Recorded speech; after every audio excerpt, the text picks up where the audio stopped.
Good afternoon and welcome to our 72nd webinar in our COVID series at the Royal Society of Medicine for health professionals by health professionals. And I'd like to welcome you to today's webinar, which is focusing on training the next generation. I'm Nick Patel, I'm the Chairman of the Academic Board at the Royal Society of Medicine, and it's my pleasure to introduce a panel today. First is Andrew Goddard, who is a gastroenterologist and our President at the Royal College of Physicians. Thank you.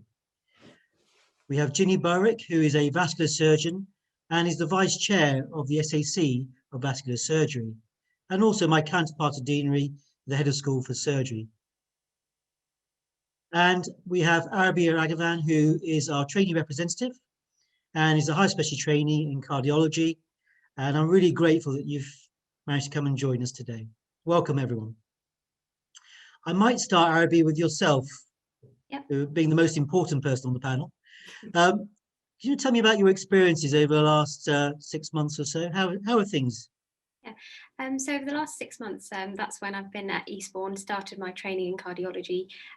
We had a second peak of COVID that sort of came in the middle of all of my training. So it's been a variable experience. I think during the height of the second peak, things were quite difficult. There were lots of patients and COVID really did take over things. Now that things have settled, I feel like training has sort of started it up again. Many of my colleagues, I think, there have been very few positives, I think, from the pandemic, but one of the positives, I think, is that there's now much greater focus on well-being of trainees, and there's been lots that have been going on within our hospital, focusing on burnout, resilience, and things like that. So that's been a positive, I think.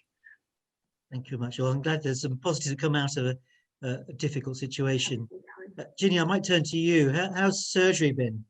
Well, it's been challenging. I think if you look at the second wave for us as surgeons, we've been dealing with patients coming with pretty advanced pathology, much more than we've been used to managing, because in the first wave, they didn't present. We were quieter then, but we were in a supportive role at that stage. I've been doing face-to-face clinics throughout the pandemic. So there's been that side of being supportive, being part of the proning teams, helping where we can, but also dealing with our own emergencies. And within my department, we had a number of shielding colleagues, so it was running rotas with less clinicians. I was acting DME during that time at my hospital, so I was heavily involved with the redeployments of our trainees within the hospital and looking after their well-being. That was a big part of our work at that stage, but now we're in the restore and recovery and rolling out a new curriculum, so we're very busy at the moment. Well, the recovery is a whole new ball game, isn't it, for us? So Bod, how are things? You've got sort of several hats, haven't you? So at work and at play, which is the college. So I think that what you've heard already sort of sums it up quite well. The second wave was very different from the first wave. In the first wave, because we stopped a lot of elective activity throughout all the specialties, I think it meant that the wards generally, as a setting, became a better place for education and training, because there were more people around, the workload was shared out, there was more senior presence, and there was a lot more one-to-one teaching. So, and that's really been reflected back in surveys. In the second wave, we tried to keep everything going, and that meant that everybody was feeling much more hard-pressed. The teams were spread as thinly as ever, if not more thinly, and everybody was knackered. And you know, psychologically it was tough as well. So I certainly think the past 6 months has been harder in many ways than the first 6 months of the pandemic, and has had a greater effect on trainees and also trainers from that perspective. I think if you look at my specialty of gastroenterology, it's been quite interesting. We stopped doing a lot of endoscopy in the first wave, and it took a long time to get back up to anywhere near normal. In the second wave, there was a big down blip, but it recovered very, very quickly, and that meant that training opportunities persisted, more so sort of for craft specialties than perhaps in the first wave. So definitely swings and roundabouts, pluses and minuses. I think at the moment, though, everybody is sort of quite within medicine. We're sort of very much focused on recruitment and getting ready for IMY3 starting in August, and then what the knock-on effect might be next year. And I'm sure we'll spend some time talking about that. Thank you very much. So we touched, I might go to Ginny next. We touched a little bit on the waiting list, and so what the challenge do you think they're going to be around delivering the service in recovery, and providing training opportunities for our, for your surgical trainees. Any thoughts around that? I mean, as craft specialties, we've been very hard hit, and you only have to look at the figures from the logbooks to see how much of a nosedive there was in operating numbers on the ISCP during the first wave, and then in the second, which haven't recovered yet.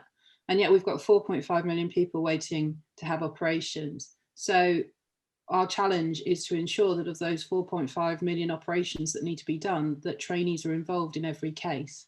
And that can be quite difficult because as consultants, the pressure is on us to perform those operations more quickly. That can be a misnomer, whether it is or not, than the trainees, and out of hours. And if cases are performed out of hours, we would want, it's the challenge then to ensure that the trainees receive that training. If there's access to the private sector, trying to get the private sector on board, which is a bit patchy, some are and some aren't, to allow access.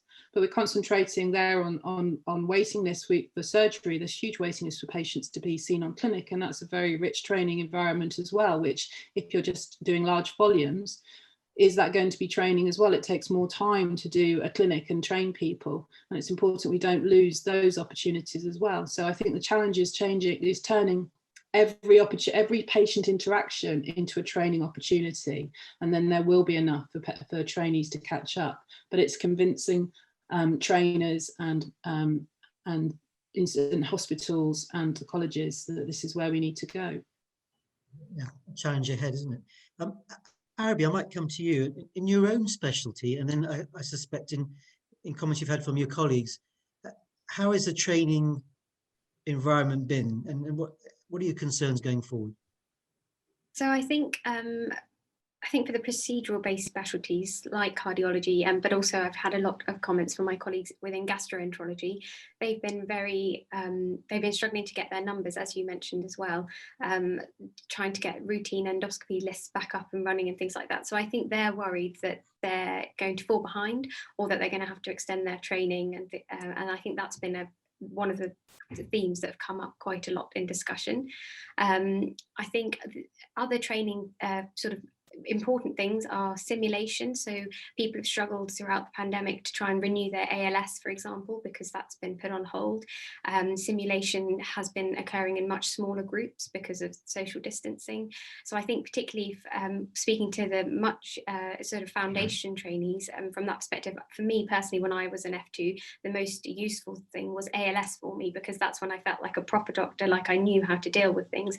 And I think for some people, they've gone through, the whole of foundation training and they've not done ALS or even an A&E job because they were stuck within one specialty for 8 months. So it's been, I think people are concerned that they may never catch up, or when will they get an opportunity? So, I mean, that's obviously going to be a concern and a worry for many, really. And I don't know, Bod, if you have any sort of thoughts. I'm aware the ALS, we've managed to change the curriculum so that you don't have to have it within a specific point in time. But have you any thoughts about how we can allay the fears for our trainees going forward in terms of the training?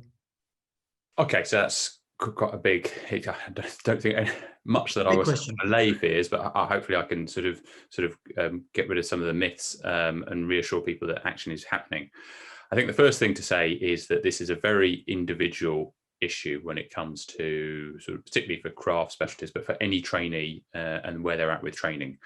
Some people, and let's take gastroenterology. So we know that it takes on average 233 colonoscopies for a trainee in gastroenterology to become competent at colonoscopy, i.e. be consistently reaching the cecum in 90% of cases.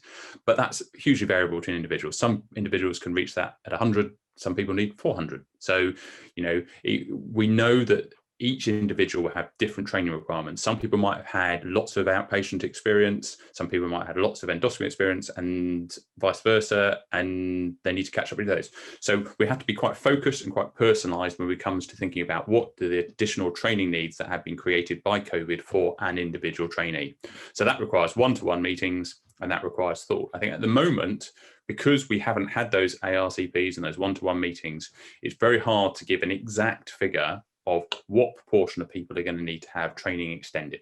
I think there's no doubt that, and particularly for craft specialties, that people are going to need to have training extensions. But we've got to be flexible about that. We mustn't say, okay, you need an extension, here, have a year.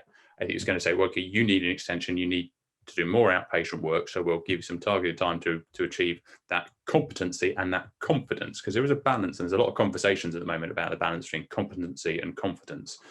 And COVID and not doing things for a bit will have knocked people's confidence, but actually they might still be quite competent. And because we don't want to lump everybody together in the same basket, as I say, it's an individualized approach that's important. Now, so one of the worries that's been created by the prospect of extending training is, does that mean that we're going to sort of hold back NTNs for people coming in? So are the numbers for recruitment going to be reduced because of it? So I've been told by HE, and to make a clear statement that is not happening. And that the direction from HE to deans is that no numbers should be held back in order to give additional capacity for extension training. So extension training will happen, and we'll have a normal recruitment round number-wise than we would expect. It will be different region from region, and we know that certain parts of the country have been hit harder by COVID and others less hard. So again, you might see a different pattern. You might well find that there'll be more extensions, for example, in the Northwest. Liverpool had a really hard hit than perhaps in the Southwest. So I think we just have to wait and see how it all pans out. But there are lots of work being done to think how we can mitigate this. And it's important for all trainees to have that discussion with their educational supervisors and their clinical supervisors to figure out where their training needs to catch up following COVID. And I think that's a really important point, is that and both Ginny and I have been tasked to make sure that our trainees have a one-to-one discussion with their TPDs to look for the gap and individualise the training needs. That's really important. But there's a big problem with that, Nick, because our TPDs are surgeons, and they're having pressure put on them to do the list. And if they've got 40 trainees, how are they going to find 40 hours? And that's something that we're scratching our heads on trying to sort out. And I think the competency confidence gap that you mentioned, Andrew, is really important. Our new curricula is competency based. And they'll achieve their numbers, but then it's how do we ensure that they get their confidence? Do we do that through mentorship? But mentorship's very difficult to roll out. But it's going to be the challenge in the craft specialties of the quality. It's not just about numbers, and it's not just about the amount they're getting. You can go and do 20 colonoscopies or 20 lap colis. It's the quality of that training, and whether or not that means sending the trainees to where that quality of training is offered, which will be rather different to how we've rolled out training before. We're working very collaboratively, all the heads of school in surgery, and I presume you are in medicine as well, Nick, to tackle this, not in silos. We're doing it on a national basis to ensure that there's consistency as to what's offered to the trainees across the country and the opportunities. Yeah, no, it's a considerable amount of work and a focus for weekly meetings at the moment. I did just pick up also that we discussed earlier on that the College of Surgeons have produced a sort of a guide on how you might do this. Did you want to discuss that?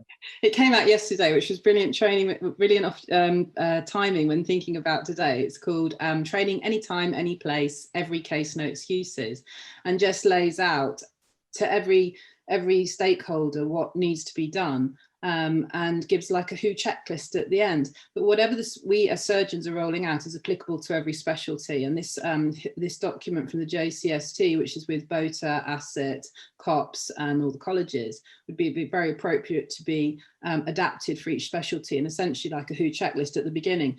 Who needs what, who's going to do what, because if there's a procedure in surgery, it doesn't have to be just one trainee, there may be 2 or 3 trainees that can get different things from it. So it's having that conversation at the start as to who's going to do what within that procedure, and then at the debrief at the end to ensure that's been met. And I think that's one of the documents that could be circulated and adapted for all specialties. And we'll send a link to that at the end of the webinar. I think the key bit there, this sounds like we've got to make sure people have both the competencies but also the time to dedicate to doing this, because it will be rich rewards later on. I like the idea of 2 or 3 trainees learning from different aspects of the particular case. I might turn to Aaraby now. I mean, there's a lot of talk around virtual environments and learning by not seeing patients. But what's your experience of outpatients been, or any other virtual learning environments? This is the first time I've ever done a virtual consultation with a patient before, because previously it's always been face to face. I think within my own specialty, I think sometimes it's been difficult actually. So for example, to use an example of somebody that I saw this morning who had a heart attack at a very young age, and you go through and I was wondering why has this person had a heart attack? What are their risk factors? And then upon speaking to a colleague, he said, "Oh, do you not remember this gentleman? He was morbidly obese," and that was the risk factor. But I couldn't appreciate that from just our from our telephone consultation. So I do think a lot of information is missed, but I think we're trying to adapt the way in which we communicate with people. So I think I'm a lot less worried about asking direct questions like, how much do you weigh and how tall are you? Just so that I can, and I say to them, I'm quite open and say, I'm afraid I'm going to have to ask you these questions because I can't see you and I've never met you before. So any descriptive features would be helpful. So I think it's been, I think, and the other thing is, I think when you're speaking to patients over the telephone, because they can't see and hear you, and many of our patients are elderly, that the other thing is remembering to speak slow and things like that. So it's a completely different skill set, I think, than to having somebody in the room with you. I think it's sometimes easier. And I think that there are sort of, video apps, Attendify, etc., that we can use to, if you want that face-to-face conversation. And also, it's the assessment, isn't it? How do we assess how you're doing? And there's a very good OPCATS form produced for medicine, which helps the assessors around seeing how you're performing. What are your thoughts around the virtual learning or the virtual examination without the physical examination? Do you think we're going to lose out in terms of training? Yes, a bit. We've been pushing for increase in virtual outpatient consultations for a few years. And I think from a patient perspective, you probably could get an average of 25-30% of outpatient appointments being done virtually. So the pandemic has actually forced that change to happen, which is good, because otherwise it became part of the long-term plan, but it wasn't really happening fast. So in some ways it acted as a catalyst, which was good. I think the challenge was that the system wasn't particularly prepared for it, and as everybody has said, we're not really trained for it. Now, most consultants are used to doing phone consults. We often have a set of results and we have to talk to relatives, or we've got relatives that have questions and ring up. I think for trainees, they don't get so much exposure to that sort of the desk admin bit. And we're now having to wholesale, if you like, do outpatient clinics virtually. So there are ways of doing it. And I think that there are advantages insofar as you can actually have the trainer in the room with the trainee as they are talking to the patient, or they can even not be in the room and listen in virtually. So you can get much more of a sense of that the trainee patient interaction that you might not get in a normal outpatient clinic. But I think that medicine for many of us is a lot about examination and signs. And you take some specialties like neurology, where it's absolutely critical, and all of those non-verbal cues that you get when you have a patient in the room, that you mention something, you can see there's a little change, and so you can then probe that and gently explore that a bit more. And as all GPs will tell you, most patients spend 9 minutes talking about what the appointment's about, and then the last minute they actually get to the point which is the real reason they've come to see them. So I think we know that's there, but by the very nature of it, it is mean that we're gonna miss things, and we mustn't forget that clinical examination is a critical part of what it is to be a doctor, and particularly a physician. And being entirely virtual is not a solution, and each specialty is going to be different. So at the moment we're just working with the specialties to try and sort out exactly what proportion of outpatient clinics do they envisage should be virtual and should be face-to-face. I think most of us would say that the vast majority of new patient clinics should be face-to-face. But then, I'm lucky in that with my inflammatory bowel disease patients, I've got patients that I've known for decades, so I can speak to them on the phone. I know, and as Aaraby says, I know exactly what they look like and what their problems are. But that's much, much harder when I've only met somebody once or on a ward and it's a ward follow-up or whatever. So yes, it's challenging time, but it's not going away, is it? We've been through a pandemic. We're now left with a global endemic, and what we'll see is it's a bit like flu, and it's likely to keep coming back. And the way that we work in hospitals has changed in some ways for the better, in many ways for the worse. So we've just got to sort it out and make the most of it, and get the best training experience that we can. It's very important. Ginny, in surgery, clearly there's a craft element of it. And what's your feeling around simulation in both in terms of practical skills, but also in terms of the other areas, human factors? Have you got a plan ahead? Well, with HE have asked us as through COPS, the heads of school, to come up with some answers and a plan, which we've taken on, and looking at the extent that we can use virtual reality and simulation. Human factors is, we have that with the non-technical skills and with the NOTS courses, and courses that will be rolled out from the Royal College of Surgeons in England. So human factors is extremely important and being welcomed with open arms by surgeons as part of their training. Simulation lends itself to that, of course.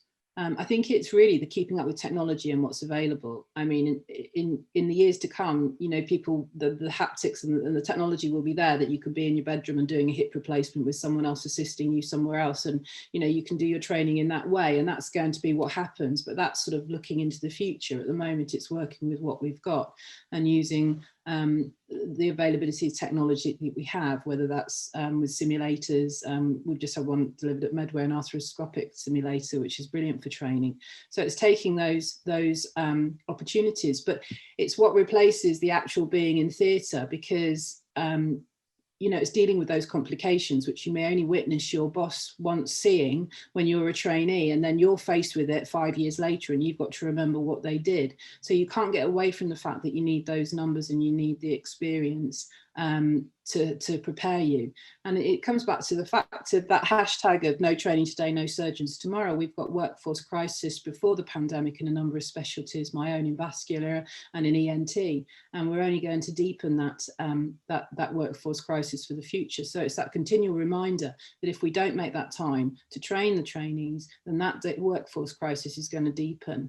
And whatever technologies we've got, they're not going to completely take away from meeting patients face to face and people's different anatomies and different ways of presenting, because not everyone's read the textbook to present in the classical way. And it's that skill that you get by being on the shop floor for a number of years. You know, it's learned by experience, and that's face to face with patients.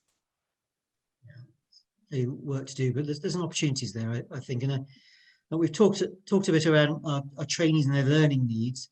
Perhaps just talk about our trainees themselves. I mean, Aaraby, what's your sense around how the trainees are feeling around their well-being and any psychological support that's been necessary?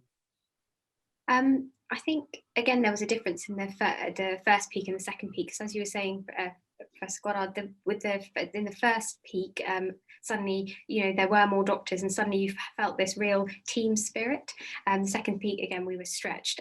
When I started my training, that was at the height of the junior doctor strikes, and the way that doctors were viewed was very negatively. So actually, one of the things for me during this pandemic has been there's been a complete change in the way that the public now view the NHS, and suddenly there was quite a lot of positivity. So I think it was nice to feel that team working and team spirit. That was really quite good. However, I think now in the aftermath, now that we're sort of through and to the other side, I think people do feel burnt out, and they question whether they are as resilient as they thought they were. People are exhausted, and I know certainly within our trust we've got sort of these breakout rooms where you can just go if you're feeling overwhelmed, and I know the BMA offers sort of professional support and things like that that you can refer yourselves to, and I've spoken to some of my colleagues who felt that is necessary after going through something like this. I think some of the concerns and anxieties have arisen from dealing with very sick people in the middle of the night when you're with limited resources. So, for example, making the decision of when should you take somebody off CPAP to put another person on CPAP. And I think one of the ways that we tried to combat that was by having a CPAP consultant on call all the time, so you didn't feel you were alone. But I still think in the middle of the night when it's just you, that's probably quite tough, I think, particularly if you're at the beginning of your training. I think it's a really important point, isn't it? It's both providing the education, but also the support and the resilience that's required going forward. Andrew, I know you've covered a lot of this, and there's been a lot of work around supporting our junior doctors. Do you have any comments around that?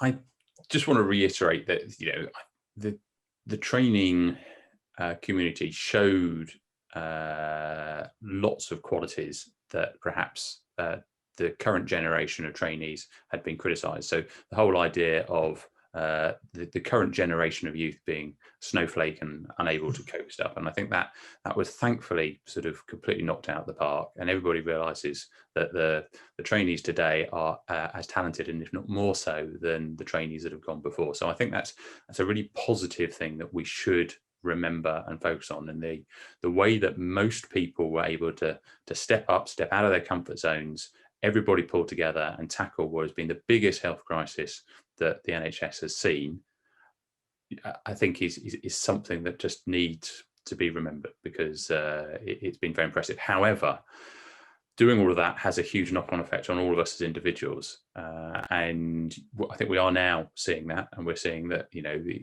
that there is significant psychological impact on people for dealing with lots of sick people in very stressful situations persistently over many, many months.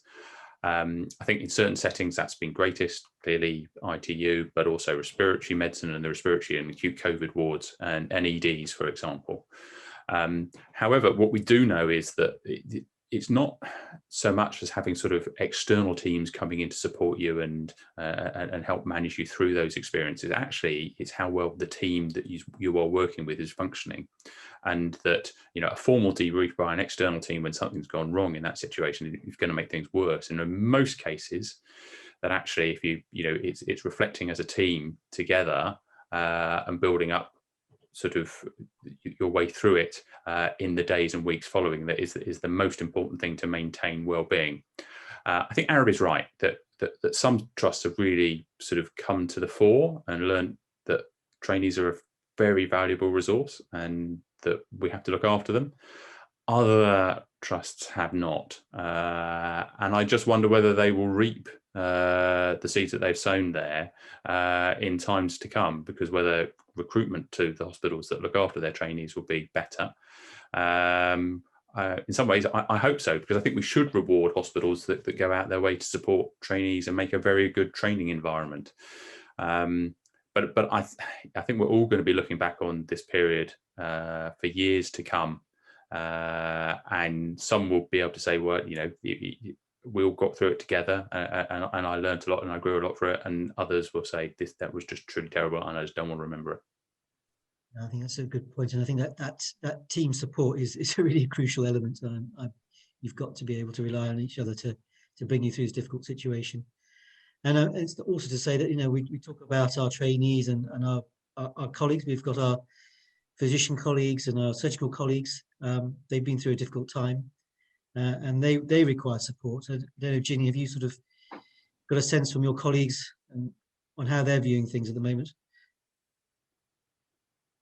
While I was listening to Andrew talking, I was thinking about something slightly different to what you've just asked me, was that as surgeons we're having pressure put on us to sort out the waiting list and get the patients through, but of course we are nobody without the anaesthetist, and you know, they have been through, with the respiratory physicians and the acute physicians, the most horrendous time.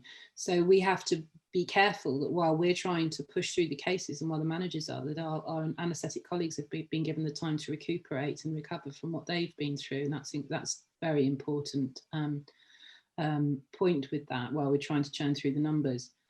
From the perspective of surgeons, I think we're trying to have a slightly more compassionate view and a slightly more inclusive view of how we view our trainees and our colleagues than probably in years back we would have been viewed as more of the just got to put on, stiff upper lip and get on with it. So we are trying to have that view and be more compassionate to our trainees, and to ask them through their one-to-one conversations to give them that support that they need, because they have been redeployed, they've been taken out of their comfort zones, they've been working on ITU and in medical wards. So yes, that's very much part of our one-to-one conversations that will go on and with our ARCPs to ensure that their well-being is looked after. And of course the OOP PPs are being rolled out, instead of the OOPs for a pause, and we will of course allow our trainees to have those should they wish to have, you know, if they feel the need to pause at that time for any reason in their career, to have some time out to regather themselves. I think it's a very important point, isn't it? I think people have responded and realised that people do need time out. previously you had to have it for compassionate circumstances. This offers you an opportunity to go and do something in your own specialty, but away from the rigors of perhaps a training program. So Nick, can I just yes, sort of add something to that? So I think it's important that we've all been through a shared experience with COVID, and that actually draws us closer together. And I think what Ginny was saying there is that because consultants and trainees have worked together in a way that we haven't been able to for years, fighting the same cause, if you like, I think that does bring us closer. And you always get a better understanding of people if you spend time with them. These days we live in very siloed worlds in hospitals, and even within medicine, I spend most time with gastroenterologists rather than cardiologists or others. And then the only time I ever get to meet sort of with the breast surgeons or whatever tends to be at mandatory training meetings. It's educational supervisor training or something like that, or research training. And actually you then get chatting over coffee and you learn that everybody has exactly the same desires, and the things that make them buzz with medicine are pretty similar, and the things that challenge them, be it IT, be it car parking or whatever, are pretty the same as well. And we have more in common, to quote Joe Cox. And I think that COVID has really allowed the trainers and the trainee community to come together, and I think that is a positive if you can take positives out of this. But also, just to touch on something that Ginny said as well earlier, there is a huge pressure within the NHS to get over the backlog, and there's a backlog for surgery, but there's also a backlog for outpatient appointments and investigations, clinical physiology, etc. We have to be really clear that the training recovery is needed as well as service recovery, and the two have to go hand in hand. And if you try and push service recovery without training recovery, the system will break.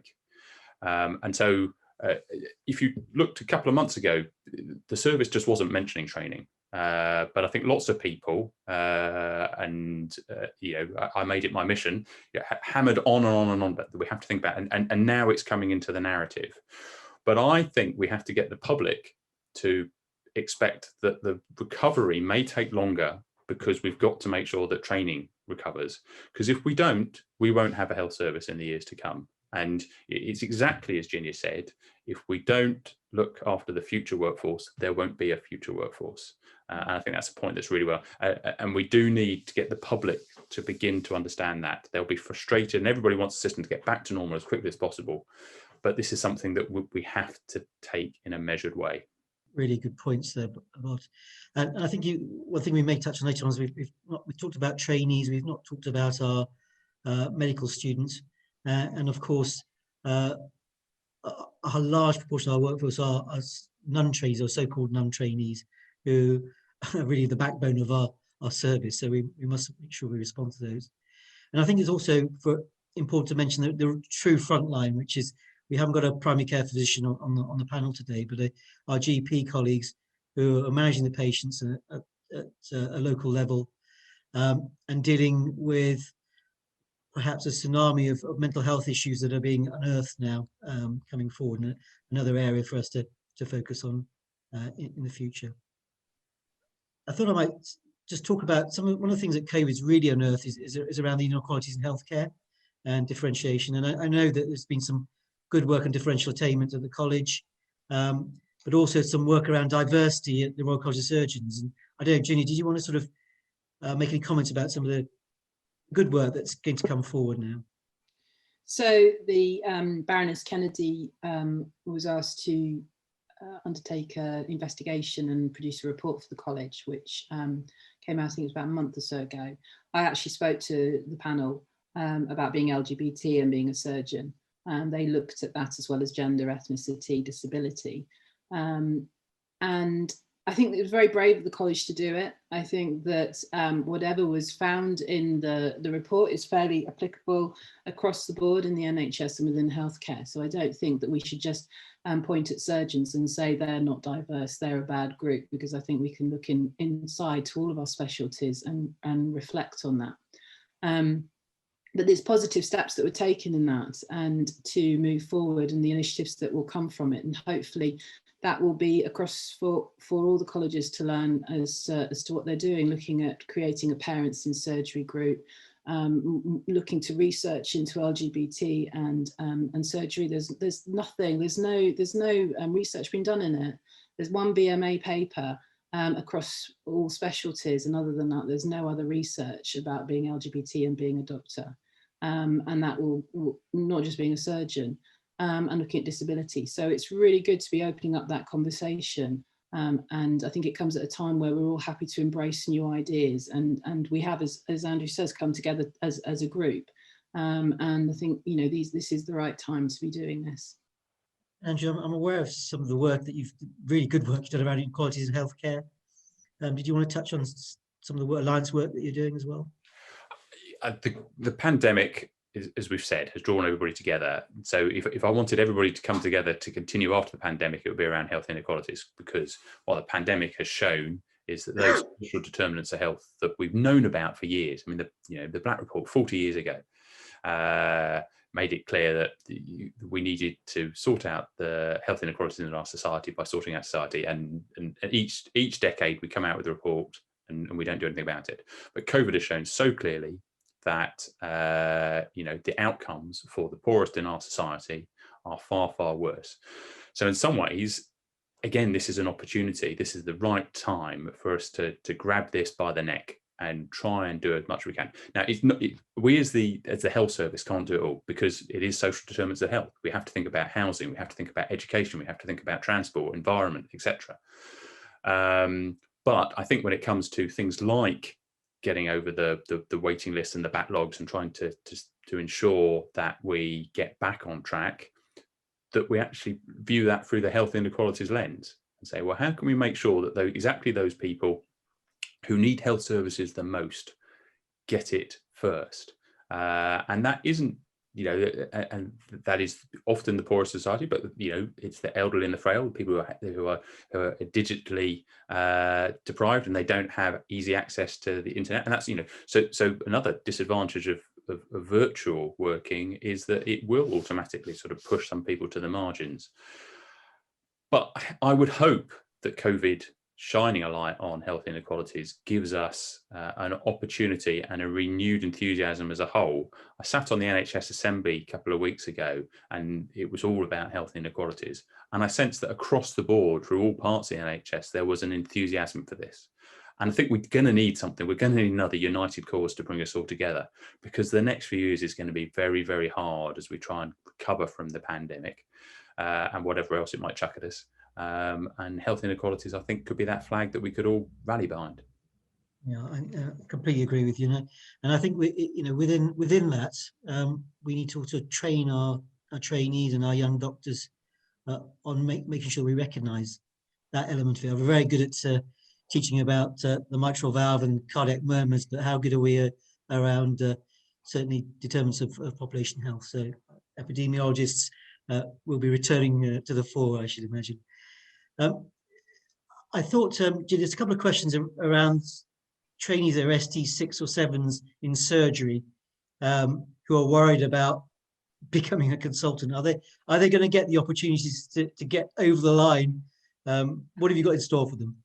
Well, I hope they're going to get those opportunities, having invested so much time already in their education. We're not going to let them down now. We've still got some of the derogations in place, but for exams and for courses, but obviously how long will those last, we don't know. If their training has been affected by the pandemic, I think it's important that they don't view getting an outcome 10 as a negative. It's a no fault outcome. And that will give us, in a few years' time, when we're looking back at their logbooks, when they're getting to ST8, we'll see that was the issue then, and it was no fault of theirs if they had a gap in their training.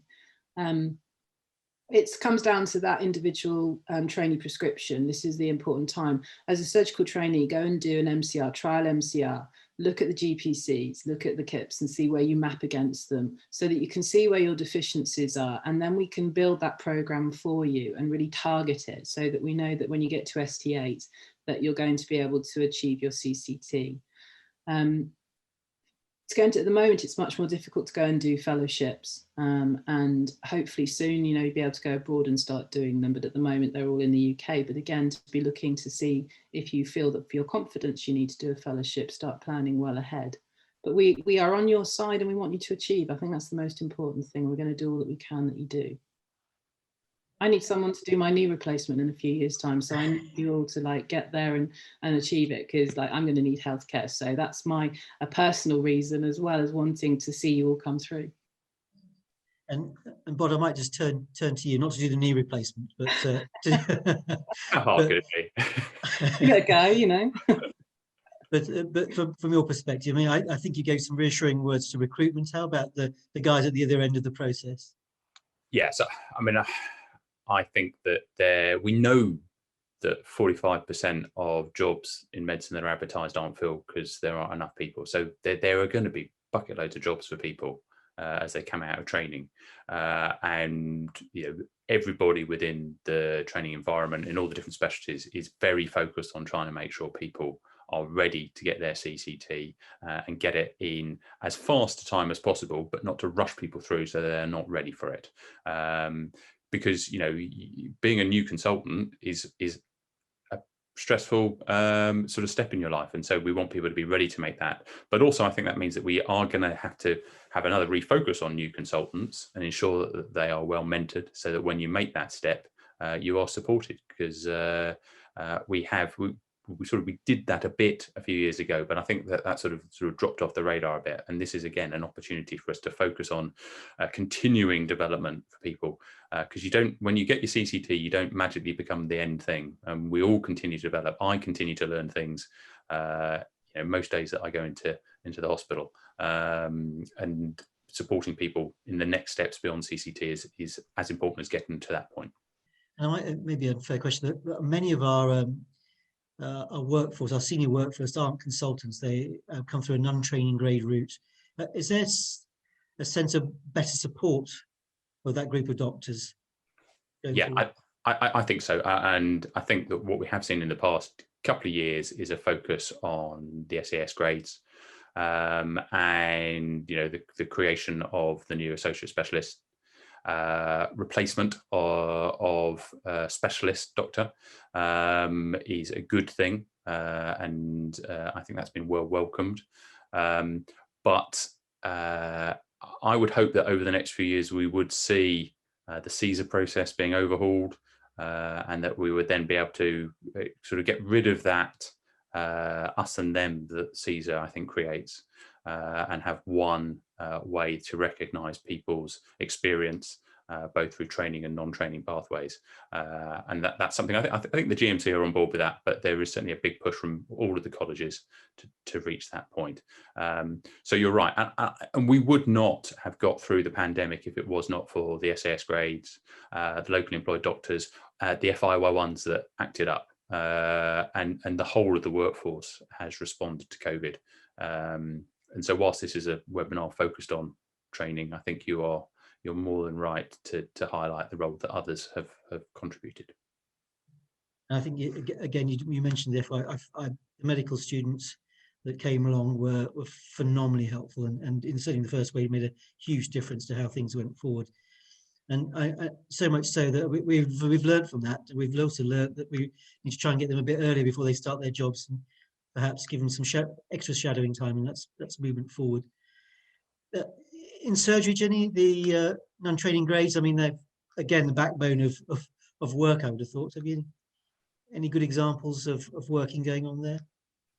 I know that within the RCS England are looking very seriously at how that this group of doctors are treated, and taking that forward through council as to how to improve their lot. Certainly the Equality and Diversity report was focused on that group as well, because many of them are international medical graduates, and it's looking at the differential attainment. So that's becomes as a package a focus of work from surgeons. But in surgery we couldn't do without them, and you know, there are times when they're training our trainees, because they've done more of that procedure than the consultant. You know, you could think about orthopedic, TNO, you can think about trauma. That will be many times will be the SAS doctors with the trainees. So it's very important that that they're acknowledged. And for us in our trust, we have some very long-standing SAS doctors who are educational supervisors. So that should be opened up to them as well. That's good for their own career development to take on those educational roles, and that should be embraced because they've got so much to offer. No, I think we all share that sentiment. Aaraby, as we're sort of heading towards our webinar, end of our webinar, are there any sort of final thoughts you might have, or any wants, you know, that you would want from us as educators going forward?